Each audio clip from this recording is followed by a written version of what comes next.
ஆனா இப்போ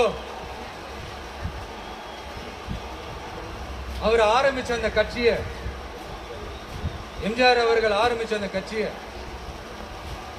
கட்டி காக்கிறது யாரு? இன்னைக்கு அந்த கட்சி எப்படி இருக்குது? அதை நான் சொல்லிதான் உங்களுக்கு தெரியுமான்னு அப்பாவி தொண்டர்கள் அதை வெளியில சொல்ல முடியாம வேதனையில தவிக்கிறாங்க.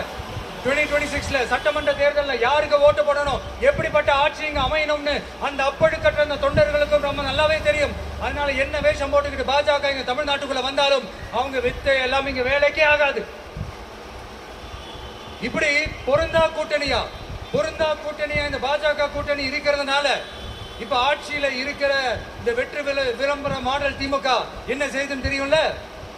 பாஜகவோட உள்ளுக்குள்ள ஒரு உறவை ஒண்ணு வச்சுக்கிட்டு வெளியில எதிர்க்கிற மாதிரி ஒரு டிராமா ஒண்ணு பண்ணிக்கிட்டு, எதிர்கட்சியா இருந்தா போங்க மோடின்னு பலூன் விடுறது, ஆளுங்கட்சியா இருந்தா வாங்க மோடின்னு கொடை பிடிச்சுக்கிட்டு கும்பிட போடுறது. இது மட்டுமா? ஒரு ரைடுன்னு ஒன்று வந்துட்டா போதும், இது வரைக்கும் போகவே போகாத ஒரு மீட்டிங், அதை காரணம் காட்டி டெல்லிக்கு போறது, அங்க ஒரு சீக்ரெட் மீட்டிங் நடத்துறது. நல்லா நோட் பண்ணணும் மக்களே, அந்த மீட்டிங் அப்புறம் இந்த இஷ்யூ அப்படியே காணாம இருக்குமே. அதேதான் Stalin uncle, what uncle is very wrong uncle.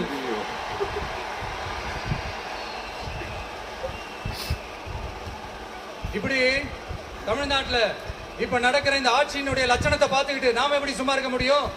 ஒரு தவறு செய்தால், அதை தெரிந்து செய்தால், அவர் கபட நாடக மு.க. ஸ்டாலின் அங்கிளாகவே இருந்தாலும், அங்கிள் உங்களுக்கு மனசாட்சின்னு ஒண்ணு இருந்துச்சுன்னா நாங்க கேட்கிற கேள்விகளுக்கு மட்டும் கொஞ்சம் பதில் சொல்லுங்க அங்கிள். நீங்க நடத்துற இந்த ஆட்சியில நேர்மை இருக்கா, நியாயம் இருக்கா, ஊழல் இல்லாம இருக்கா, சட்டம் ஒழுங்கு சரியா இருக்கா, பெண்களுக்கு பாதுகாப்பு இருக்கா, பொதுமக்களுக்கு பாதுகாப்பு இருக்கா, இயற்கை வளங்களுக்கு பாதுகாப்பு இருக்கா? சொல்லுங்க மை டியர் அங்கிள், சொல்லுங்க. டாஸ்மாக்ல மட்டுமே இதுவரைக்கும் 1000 கோடிக்கு மேல ஊழல் சொல்றாங்க. அதுல மட்டுமா தப்பு நடக்குது? வேற எதுல தான் நடக்கல? உலகத்திலே மிஸ்டர் கிளீன் ரெக்கார்ட்ஸ் எல்லாம் உங்களுக்கும் உங்க கூட இருக்கிறவங்களுக்கும் மட்டும்தான் அங்கிள் கொடுக்கணும். இதை பார்த்து வாயே இல்லாத ஊரு கூட வயிறு வலிக்கு சிரிக்குது. பெண்களுக்கு 1000 ரூபாய் கொடுத்துட்டீங்கன்னா போதுமா அங்கிள்? அப்படியே அதை மூடி மறைச்சிடலான்னு பாக்குறீங்களா? படிக்கிற இடத்துல, வேலைக்கு போற இடத்துல, வெளியில போற இடத்துலன்னு அவங்களுக்கு பாதுகாப்பே இல்லைன்னு ஒட்டுமொத்த பெண்களும் கதறாங்க. அந்த கதறல் சத்தம் ஏதாவது உங்க காதுல கேக்குதா அங்கிள்?